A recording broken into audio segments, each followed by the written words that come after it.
जय जगन्नाथ सांग मैंने मो चैनल देसी बाइट सुस्वागतिका को आपण मानक स्वागत। आग को होली आसूची मु आपण मानक पई होली पई एक नुआ प्रकार स्नैक्स रेसिपी नहीं आसीची। ए रेसिपीटर ना होची मुग डाली मसला निमिकी आपण माने को होली पूर्व बनाई के होली पई स्टोर करिकी रखि परिबे। खाइबा पई बहुत क्रिस्पी लागिबो और बहुत टेस्टी मध्य। तेबे चलंतु बनाइबा। मुग डाली मसला निमिकी बनवाई मुझे गोटे छोट बॉल मुग डाली आपण मैंने जो चाहिए मापिकी नहीं पारे। गोटे कप मुग डाली भी नहीं पारे कप रे मापिकी। एटी गोटे छोट बॉल पानी मुदेली मुग डाली के आम गोटे घंटा बतुरे दबा। एबे गोटे घंटा हो सारी देखो मुग डाली गुड़िक भल से बतुरी जाइए। मुग डाली के आम छाणी नेबा ग्राइंडिंग करने। मुग डाली की छाणिकी एबे ग्राइंडिंग करने जार रे रखिली। मुग डाली गोटे फाइन पेस्ट आम बनइबा। ग्राइंडिंग करदेबा ताको भल से जमती पूरा बैटरटा पूरा स्मूथ बनिबो। पूरा फाइन पेस्ट भी तार बनीजिव। एबे हो जाइए मोर देखो बैटरटा केमिति बनी। बेसी अधिक पानी देवेनी नले निमिकी हमर बनी पारिबनी। एबे एथिरे आमे अध बॉल सुजी ऐड करिबा। अध बॉल सुजी पकेला परे हलदी गुंड टिके पकेबे। ता सहित लंका गुंड गोटे चमच। ता सहित पकेबे कला जीरा भी गोटे चमच पकेबे। कला जीरा पर जुआणी गोटे चमच पकेबे। तापरे कस्तूरी मेथी भी गोटे चमच ही पकेबे। तापरे हिंगु टिके पकेबे। हिंगु अध चमच पकेबे। तापरे स्वाद अनुसार लुण। एबे एथिरे गोटे बड़ गिना रे मैदा ऐड करेंगे। जदि जानी परिबेनी तो 2 कप मैदा सहित ऐड करेंगे। मैदा पकेला परे एथिरे 2 चमच तेल पकेबे। खास्ता पाई 2 चमच तेल पकेबे। मुझे 2 चमच तेल पकाउची। तेल पकेले निमिकीटा खास्ता पाग हेले बहुत क्रिस्पी बनिबो। एबे आमे सबको मिक्स करिकी भल से चकटी नेबा। पानी एतिरे देबेनी तो जदि आपन को लागिबो कि टिके पतला होउची बा पानी हो जाउची तो ता सहित आउ टिके मैदा ऐड कर देबे। पानी ऐड करिवे नहीं। ताकू भल से मिसेकी ताकू भल से चकटी देबे। पानी एतिरे देबेनी कहीं ना आम जो मुग डाली टिको बाटी थिले सेतरे ही पानी हमर थिला तो सेटा देखो केते भल से बिना पानी रे ही आमे ताकू चकटी देले बनीगला। एबे ताकू आमे किछि समय पई 15 मिनिट पई आमे घोड़े दबा रेस्ट करबा को छाड़ी दबा 15 मिनिट। एबे 15 मिनिट हे सारलानी तो मत एबे ताकू काढ़ी देली। देखंतु केते भल से सॉफ्ट हो जाई डोटा हमर। आउ टिके चकटी नेबा। चकटी देला परे आमे एबे निमिकी पई ताकू बेलिबा। निमिकी पई बेलिबा पई तार छोट छोट गोला आमे ताकू करि नबा।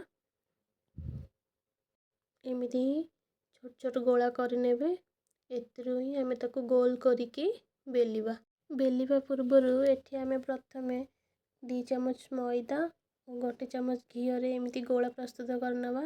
ए गोलाटी एति पई प्रस्तुत करिबा जे आमे एतले निमिकी टु बेलिबा तापर एटा लगैले सेटा अठारे भल से लागिबो। एबे एठी मु किछि मैदा पकेइ देली। मैदा पकेइ के एठी आमे बेलिबा। एबे गोटे बड़ गोल पूरा कर देबे।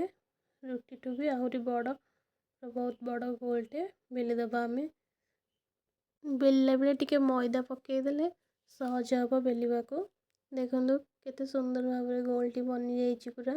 एबे आमे सेतरे जो गोलाटी बनैथिले मैदा एवं घीर सेटा आमे आधरे लगेबा। ताकू तार चारिपटे भल से लगेइ देबे। लगेइकी ताकू हाथ रे टिके सब आडे लगेइ देबे। एमती मु हाथ रे लगाउची सेमती आपण हाथ रे लगेइ देबे। ताकू हाथ रे लगेला पड़े एबे आमे रोल करिबा टाइट पूरा टाइट करिकी। एबे आमे एमती ताकू रोल करिकी आगो को नबा जेमती पूरा टाइट करिकी नबा जेमती ता भितरे पवन रहइबनी टोटली भी। देखो मु केते टाइट रो सहित आगो को ही रोल करी करी ताको नेउची। सेमती आपण भी पूरा टाइट रे ताको रोल करी करी नेबे। पूरा रोल हेई गला परे आमे ताको काटिबा। देखो केते सुंदर भाव में रोलटी बनीगला। आम जो ता भितर गोला देते पूरा से चिपकी भी रहिला। आउ से थर छाड़बनी एमती चिपकी भी रहिबो। आपण आउ टिके ताको भलसे एमती बेली देबे। तो बेली देले पूरा टाइट हो भितर पवन टोटाल रहिबनी। एमती बेली सारा पर ताको छोट छोट पीस रे आमे कट करनेबा। देखो जमती मु काटुची सेमती ही छोट छोट पीस करदेबे। छोट छोट पीस कला परे आमे ताको बेलिबा। आपण माने तो मैदार निमिकी बहुत खाइथिबे, ले मुग डाल निमिकी थरे ट्राए करके देखंतु। बहुत क्रिस्पी और बहुत टेस्टी लगिबो। एबे आमे ताको फास्ट टाइम ताको हाथ रे नेकी टिके प्रेस कर दबा। देखो केते सुंदर देखा जाउची पीस गुड़िक। आमे धरिके एबे टिके प्रेस कर नबा हाथ रे। जेमती मु प्रेस कली सेमती प्रेस कर देबे। एबे आमे ताको बेलिबा। जस्ट टिके ही बेलिबे। देखंतु मु कि जेतिकी बेली सेतिकी ही बेलिबे। केते सुंदर देखा जाउची। छोट छोट हेची ता भितरे लेयर गुड़िक भी देखि पारुथिबे भलसे देखा जाउची जो आमे रोल करिथिले। एबे मोर सब मु बेली देइची। एबे चलंत आमे याको छाणीबा। देखंतु निमकी गुड़िक केते सुंदर देखा जाउची। एबे आमे याको कड़ाई रे तेल मु पके देइची। एबे छाणीबा। तेल गरम हो गलानी। मीडियम फ्लेम रे ही छाणीबे। हाई फ्लेम देले निमकी गुड़िक पोड़ी जीवो। तो मीडियम फ्लेम रे ही छाणीबे। मो रेसिपी जदि आपनको भल लागुची तो मो चैनल टिके सब्सक्राइब करेंगे, लाइक करंतु, शेयर भी करंतु। एमती नुआ नुआ वीडियो देखिबा पई, नुआ नुआ रेसिपी देखिबा पई। एबे देखंतु सब मोर निमकी गुड़िक भलसे हो गलानी। केते सुंदर देखा जाउची। एबे आमे याको छाणी नेबा। एबे हो गलानी टिके मीडियम फ्लेम रे रखिकी ताको भलसे छाणीबे। एपट सेपट करुथिबे। एबे केते सुंदर देखा जाउची। एबे बनी गलानी। एबे आमे याको छाणी नेबा। ए निमिकी को आपण चाहिले मासे भी रखिकी खाई परिबे, स्टोर करके रखी परिबे। तो होली आगुरु निश्चिंत बनातु।